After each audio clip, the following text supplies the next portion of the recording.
1997 must have just learned about volcanoes in school because it gave us not one but two volcano-based blockbusters in the form of Volcano and today's feature, Dante's Peak.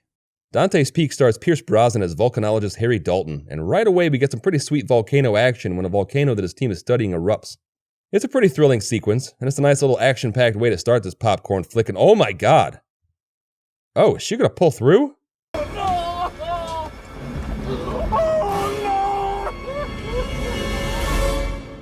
Nope. Okay.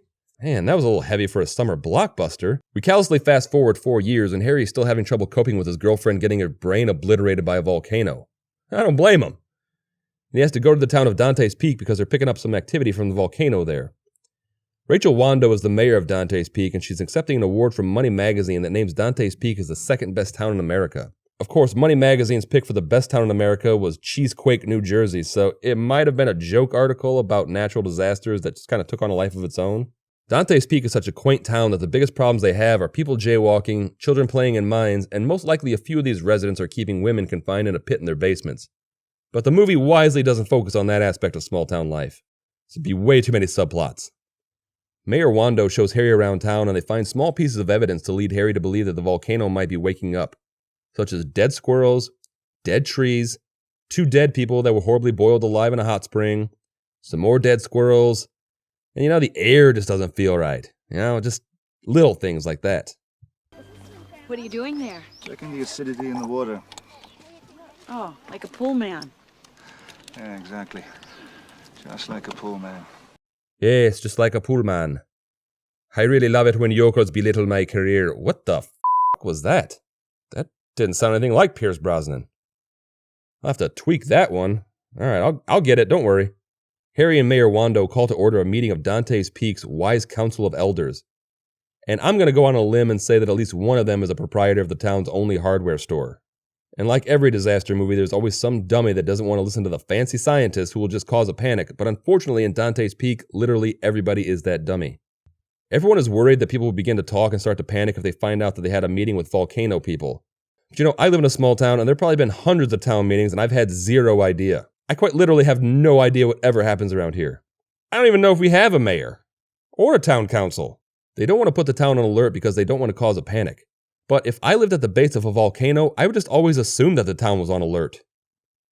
Because we're butted up right next to a volcano. I would be upset if I found out that we weren't on alert. I'd be like, why is the alert status yellow? There's a volcano right there.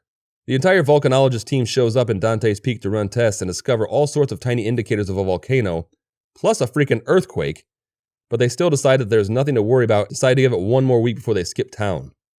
You ever been married? No. Never. Why not?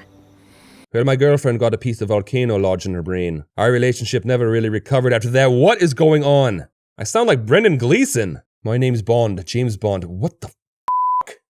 Why can't I do that accent? So after piling up a mountain of evidence that the volcano is going to erupt, the event that finally makes them spring to action is that the water turns brown and they finally put the town on alert. They call a meeting for 6 p.m. to discuss the evacuation of Dante's Peak, but since only about 30 people live here, you could probably just get out of town now. To create dramatic tension, Mayor Wando's stubborn as a mule ex-mother-in-law Ruth refuses to come down from her Unabomber shack on the mountain. Look, if Grandma wants to stay up there, there's nothing we can do about it. Come on, Grandma, pick up. Give her a second to get to the phone. She's old. Hello? It is still ringing. Dante's Peak starts to erupt while the council meeting begins, and all hell breaks loose. And to create even more dramatic tension, the stupid kids take the stupid damn truck to get an even stupider old woman off the mountain, even though this stupid old woman has her own stupid damn truck. Harry and Mayor Wando then have to drive up the mountain to get the kids back, and Harry is really going above and beyond what is to be expected of a volcanologist. Stop looking at me like it's my fault. It is your fault. This mountain's never gonna hurt us, believe me.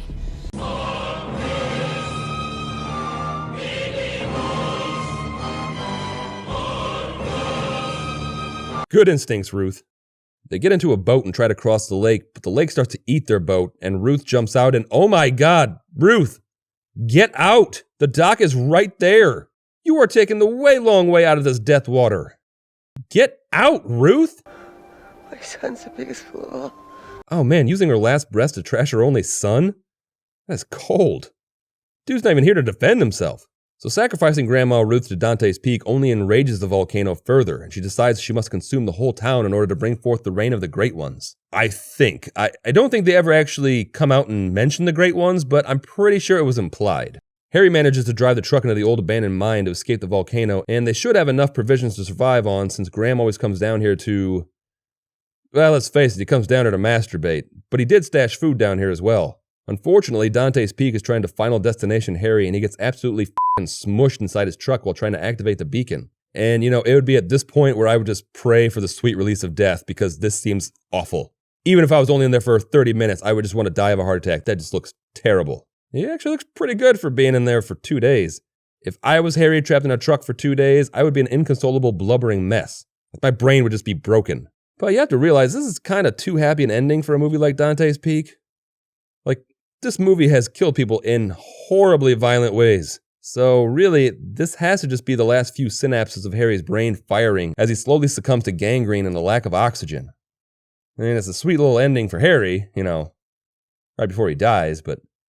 Did you really mean what you said about taking us fishing?